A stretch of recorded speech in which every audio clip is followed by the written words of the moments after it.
Hi, this is Curious Mystics Podcast, formerly Spiritual Mamas Podcast.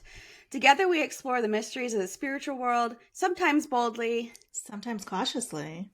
but always with open hearts and curious minds. Let's go. Hey friends, it's Aericka. Before we get into today's amazing episode, I wanted to talk to you about Full Circle Forestry Collective. It's a new nonprofit that my brother Paul and a few of his friends have put together in the wake of Hurricane Helene. Hurricane Helene devastated Western North Carolina, and they are still trying to dig out from underneath of it. And what Full Circle Forestry Collective does is they give free storm debris cleanup and then use that debris to give back to the community in the form of free lumber and firewood. They are currently taking donations to get insurance so that they can start this project and get it up and running by August. So if you feel so called or feel aligned with this, please go to fullcircleforestry.org and donate on their website. Again, that's Full Circle Forestry Collective. They would love your help, and it's an amazing organization. Thank you so much, and let's get into today's episode.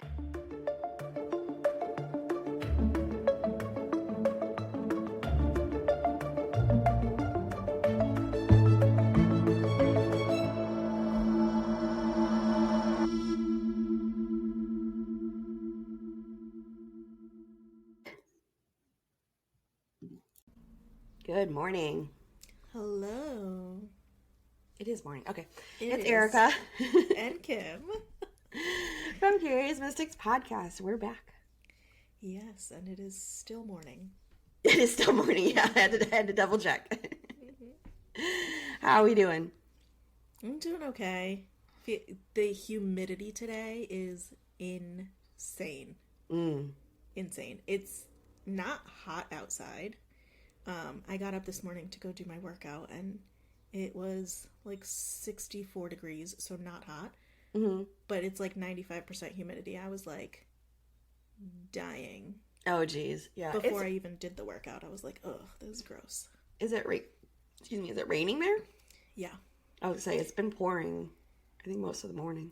It's not like it here it's not like super heavy. It rained really heavy for like 5 minutes. It's like sprinkling now, but yeah. It's in that intense. We're in that time where it's like all humidity, and yeah. I don't like humidity. Gets me. Like, I could be hot, but like the humidity, like makes it 10 times worse. This is gonna sound weird. I try to become a sloth when it's super humid.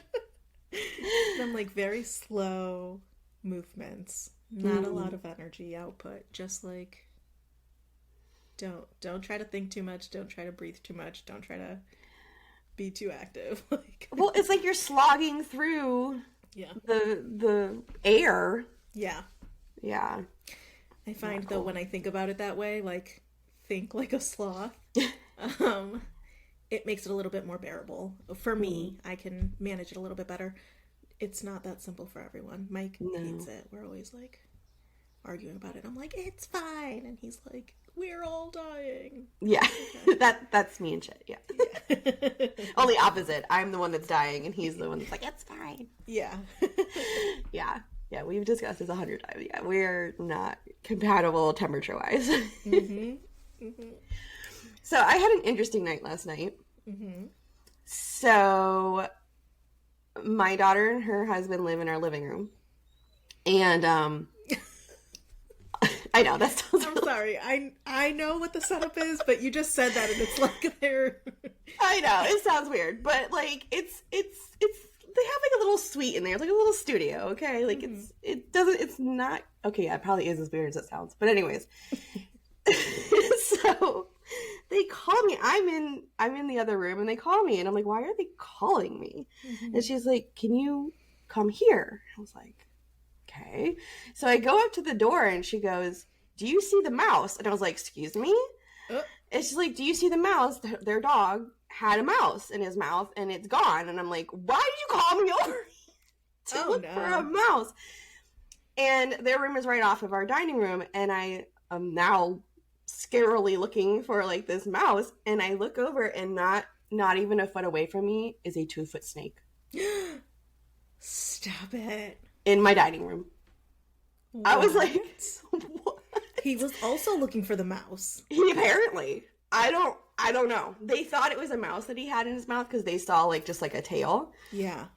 And I was like, it's not a mouse, it's a snake. And they're like, what? And I'm like, it's a snake. And I'm in shock now. So they come out and it was so good. You could hear it slithering. It was like, shh, shh, shh.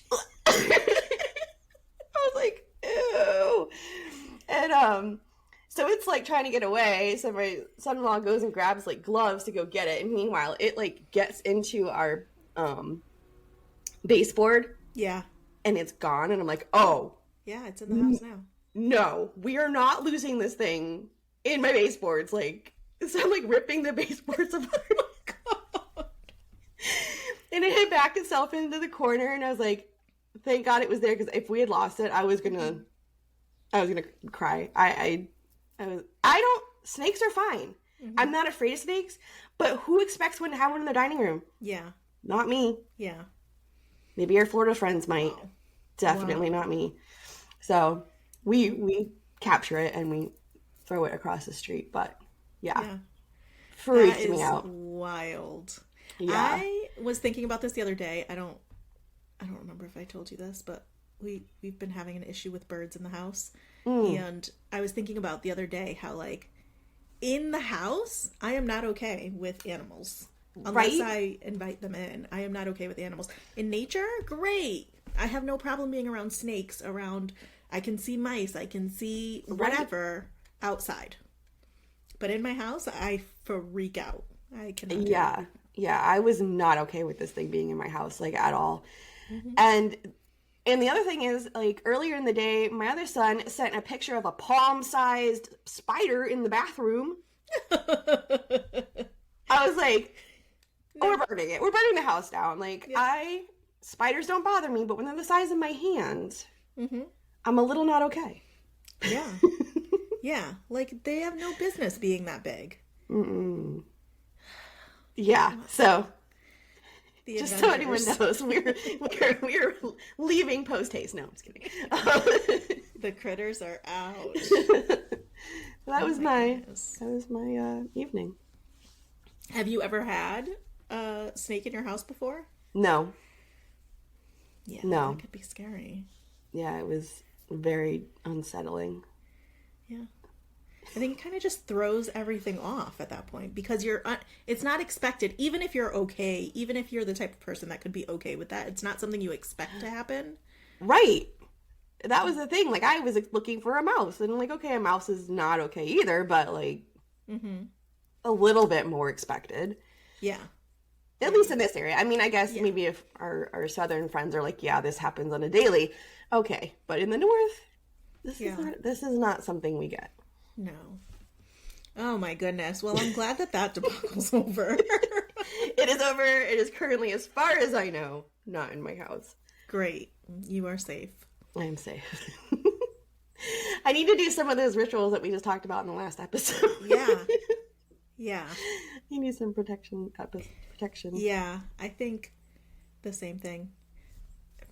Remind me to tell you about lavender.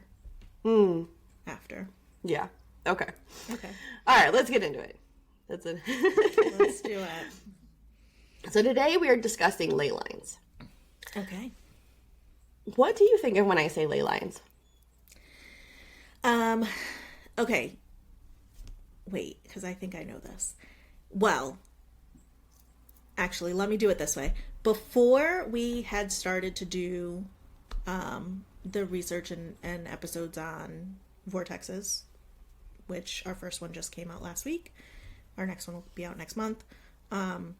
Before that, I didn't know anything about ley lines. I had heard of them, but I had no idea what they actually were.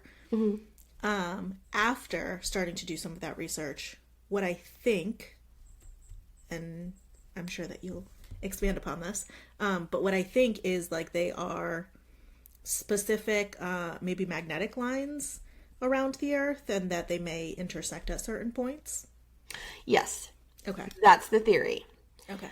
And that's exactly what I thought they were. They're like energy lines. And I thought these were things that have been recognized for centuries. I thought this was a thing. I thought this was something that was just an accepted situation. But when I started doing this research, it wasn't until the 1920s that this was even brought up. That's interesting. Right? So they were first theorized by an amateur archaeologist and photographer, Alfred Watkins, in 1921. Is Alfred Watkins American? Do you know? No, he's English. Okay. Yeah. So Watkins grew up in Herefordshire, England. Mm-hmm. Probably said that wrong. And he claimed that he could see a grid of straight lines crossing across the English countryside, and that they connected significant ancient human-made and natural-made structures across England. Oh. So he was like on the top of this hill one day, and he was like photographing, and he realized that he could see all of these different things in a straight line. Mm-hmm. So he also theorized that these lines were made intentionally by pre-Roman Empire traders, so they could follow a more direct route as they made their way through the country. Okay. So he named them ley lines for the Anglo-Saxon word meaning a clearing in the wood. He initially did not really put any sort of spirituality situation to it. It was more like, I don't know, a route of some sort, like this straight line type situation. Geographical. Yeah. And I was thinking like, so at first I was wondering if he was American because in the 20s, what was happening with like the Depression and everything, like where would this come up? Like what could he have been doing? Why was he looking at it this way?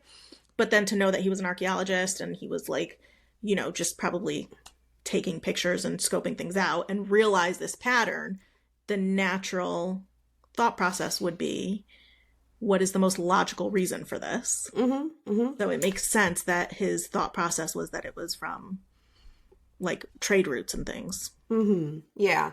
So Watkins named them ley lines for the Anglo-Saxon word meaning a clearing in the woods. Okay. So, and he further noted that many churches in England could be connected with straight lines, and surmised that upon the introduction of Christianity to England, that these places of worship would have been constructed on the sites of stones that demarked these ley lines, because of kind of like the older religions, they tended to put things on top of, Christianity tended to put things on top of those special areas. Yep. We've talked about that before. Yeah. So when I was doing this research, they often said pseudoscientists. So love that. You know how we feel about that. Yeah. But so other researchers or pseudosciences, scientists have theorized that these invisible lines run all over the world and connect many natural and man-made structures together, and that the lines have power and spiritual significance. Mm-hmm. Some have called it the veins of the earth. Oh, interesting. Yeah, so instead of carrying blood, they carry the earth's energy, which to me makes sense. Yeah. And where some intersect, they're much more powerful, such as like the vortexes. So I was actually, as part of this research, I was listening to a podcast, the Graveyard Tales. Mm-hmm. I highly recommend it. They're two guys, I think they're from Tennessee, and they have the most thick country accent. And they were talking about like ley lines and woo-woo. It was just kind of funny to hear.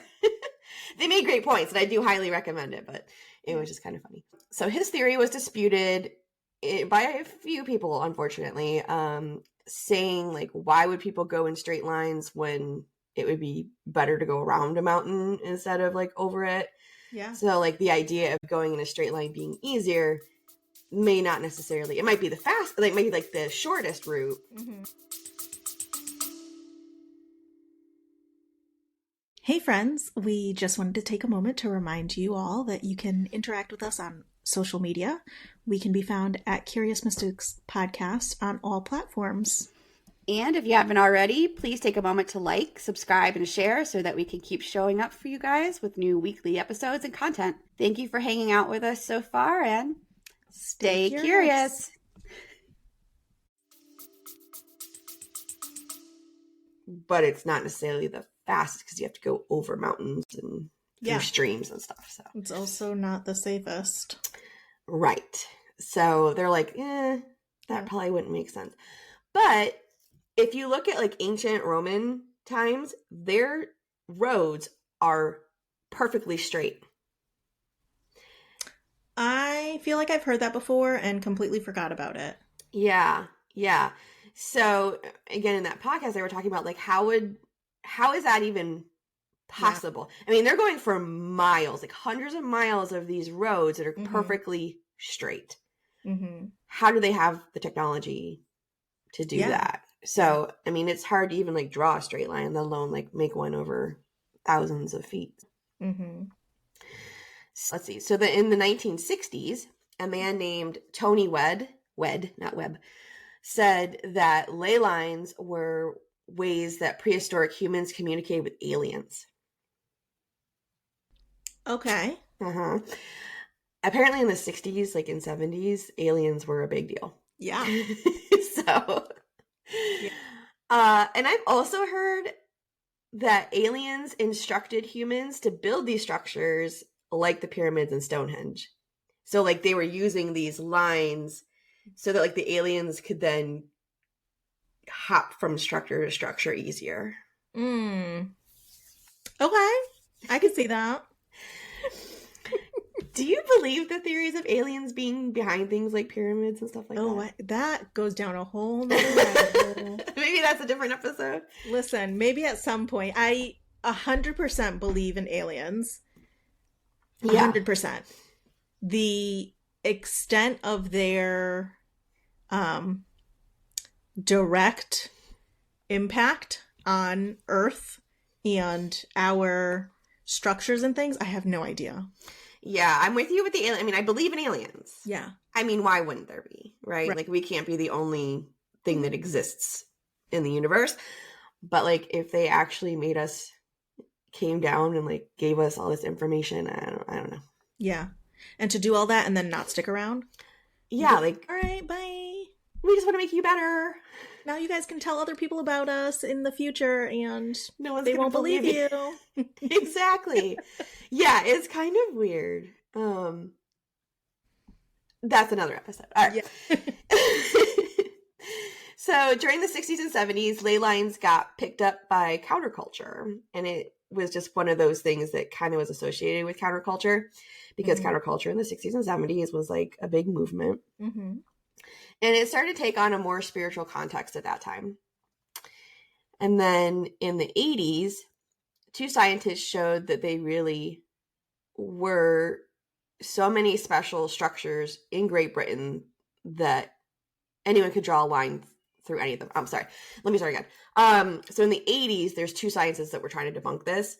And they showed that really you could draw a line because there's so many structures in Great Britain that are of importance that literally you could make the guess or the case that they could all be connected. Okay. So it was kind of like trying to debunk the fact that this didn't make any sense, and it's just kind of like happenstance that is what happened. But there are also, and we're going to get into this a little bit later, but a lot of structures are exact triangles from each other. So, and some people said, well, you could draw a triangle of the Woolworths in the area and two. And it's like, okay, yeah, but I don't know. But in the ancient times, the triangle, like, I don't know. These are ancient structures, you know? Right. Like, why do you think it's like that? Yeah. Yeah. I mean, I get like why the Woolworths would be, because it's a man-made thing, and it makes sense to like put things in geometric Mm-hmm. Spaces from each other, but the ancient times they didn't have that, Mm-hmm. supposedly. Some ley lines are associated with spirit roads or like paths for fairies. Okay. Like fairy paths in Ireland, I guess, are a thing. Mm-hmm. And many ley lines are associated with water and springs. Mm. And they can be found with dowsing rods. Okay. So like dowsing rods apparently go crazy when you hit one of these ley lines.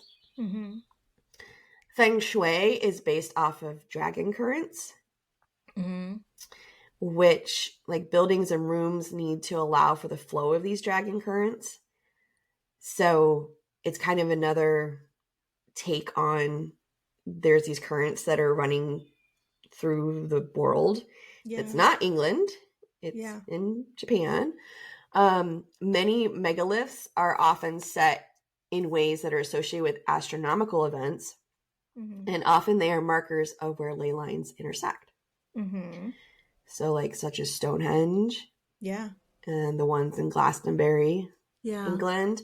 So this kind of speaks to maybe the ley lines are connected to the sun and the moon, Yeah. like to astrological things and constellations and stuff like that. Maybe they all kind of like connect in some way. Mm-hmm.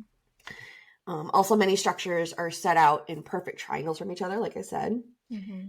which means the ancient Britons had knowledge of geometry before it was documented in Greece before 3000 BC, because Stonehenge is is older than 3000 BC. Yeah. Yeah. And this comes back to that the understanding that even though in real science Mm-hmm. we're often looking for like the documentation of things Mm-hmm. existed before documentation happened. Right. Yeah. Life was happening, people were experiencing things, people were doing things, evolution was happening before documentation. Mm-hmm. Even the earliest forms of documentation, when we think about hieroglyphics and all of that, petroglyphs and things, even before that, life was happening. Right. So you can't just say, well, because it's been documented here, that's when it started. Like, no, things were going on before that. Exactly. So another part of the world where they had these kind of like lines is the Aborigines of Australia tell of a pastage, which they call the dream time, when the creative gods traverse the country and reshape the land to conform with important paths called Turingas. They say that at certain times of the year, these Turingas are revitalized by energies flowing through them, fertilizing the countryside around them. It's one of my favorite things in like doing some of this research is hearing the different interpretations and stories that have been passed down in different cultures about how things came to be. Right. I love that. And it's interesting because in certain things, every culture has. Yeah. Like every culture has a dragon myth. Mm-hmm. So, I mean, these are from prehistoric times. I mean, how do you, these people didn't talk to each other, supposedly. Mm-hmm. So how do you have these myths? So they also say that these lines can be used to receive messages over great distances. Oh, that would be a cool thing to experience. Yeah, like a giant telephone. What is it, like the cup? Yeah. The cup telegrams. Yeah. So, yep. So the Incas used spirit lines, or zeques, Zequus. Okay. With the Inca Temple of the Sun in Cuzco as their hub. Cool. There's another line that's been documented. It's called the Apollo St. Michael line.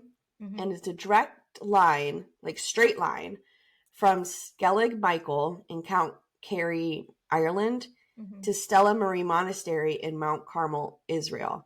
And along this line, the straight line, are multiple either towns named after Michael or structures named after Michael. Hmm. So, I mean, from all the way from Ireland to Israel. Yeah. You know? Yeah. I personally think there's something to it. I mean, especially now that we know that everything has energy, that the earth has its own energy. Why wouldn't it cross the earth in lines at times? Like, why wouldn't it? I mean, it wouldn't make sense for it not to. Like on the most basic level. Right. But then you also know that not just that everything has its own energy, the earth has its own energy, but we have a better understanding of how those things interact. How gravitational forces and the moon and waters and people and environments can, you go to saltwater caves or salt caves, and that has a specific imprint, effect, energy. You go to this experience, you go to that experience, and you have these interactions, and there's a much better understanding of how those things interact. So it would make sense that that's how it goes. I mean, it's possible that these are like geological points that like just the energy has broken through the earth, like from its core. I don't know. So there are well-known sites that are said to be on ley lines, and the Great Pyramids of Giza in Egypt is mapped to the stars and aligns with powerful ley lines that cross through significant ancient sites, including the Sphinx and the ancient temples of Luxor and Karnak. Some people will say that they feel like a powerful energy. Yeah.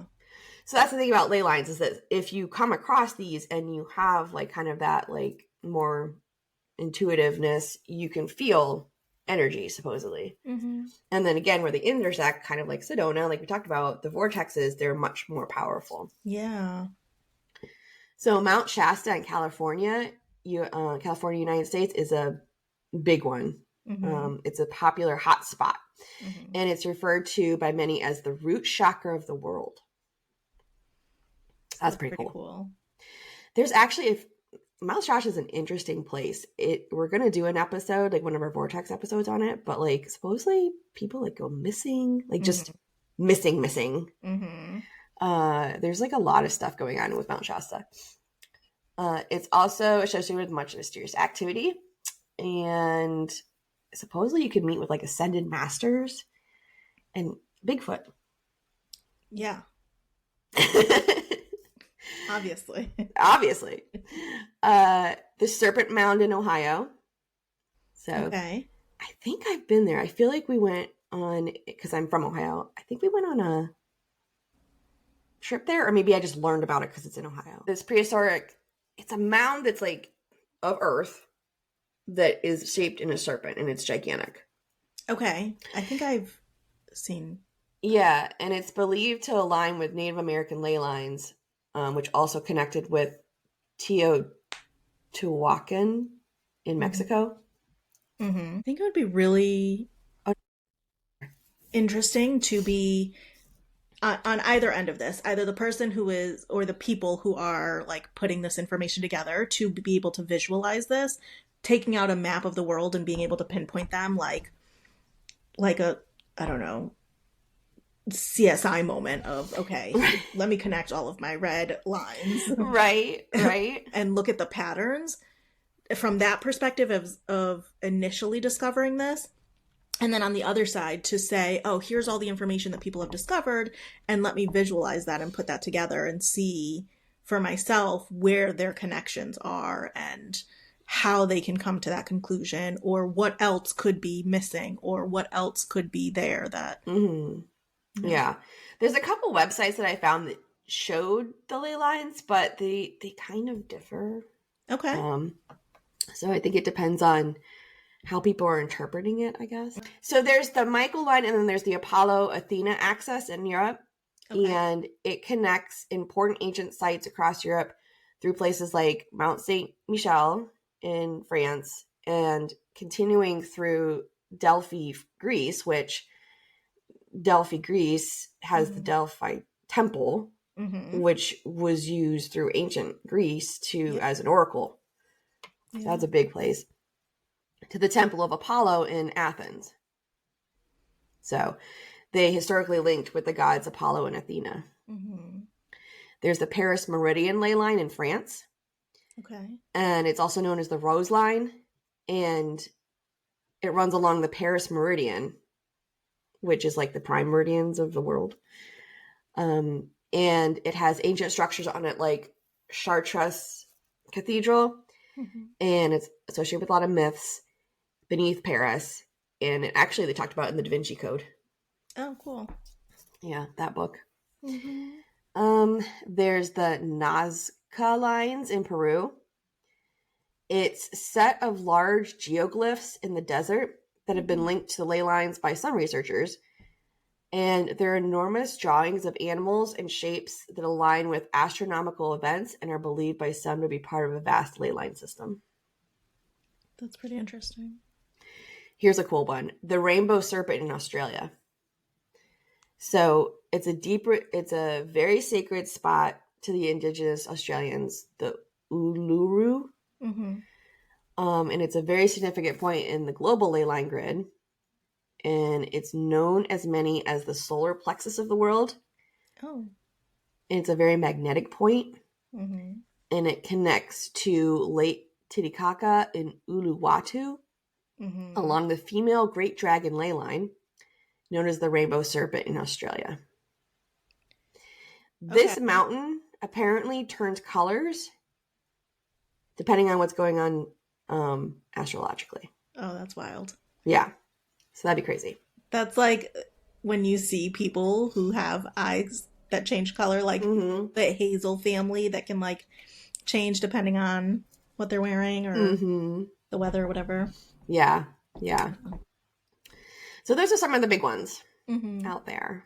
So. Okay. So I'm wondering how much